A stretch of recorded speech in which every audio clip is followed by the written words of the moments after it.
Hi friends, నేను మీ జినకల Krishna farmer. Friends, నేను ఇక్కడ పొలం దగ్గర ఉన్నాను. టైం ఒక 6:30 వస్తుంది ఫ్రెండ్స్. పొద్దున, మధ్యాహ్నం, సాయంత్రం రోజు చూసుకోవాలండి పొలంలో నీళ్ళు ఉండేలేవు.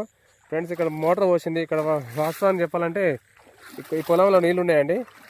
ఈ మైల్లో ఈ పక్క పంటి మైలు లేవండి. ఇక్కడ ఈ మడి మొత్తం నీళ్ళు లేకుండా అయినాయి. ఇక్కడ గండి పడ్డట్టుంది. మోటార్ 2 సైడ్ వస్తాయండి. మోటార్ ఎప్పుడైనా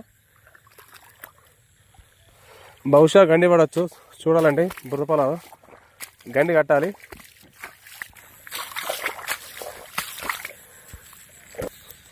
ఫ్రెండ్స్, నేను అనుకున్న విధంగానే వరం కింద గండి పడ్డదండి. పెద్ద హోల్ పడ్డది. హోల్ పడి నీళ్ళని వెళ్ళిపోతున్నాయండి.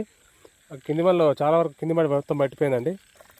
మళ్ళీ నైట్ కరెంటు 11 గంటలకు వస్తాయండి. మళ్ళీ మోటార్ వస్తేనే మడి మొత్తం పట్టేయాలి. మళ్ళీ రేపటి మన పొలం ఉండాలి కదండి. నీళ్ళు లేకపోతే ట్రాక్టర్ కింద కూడా కాలేదు.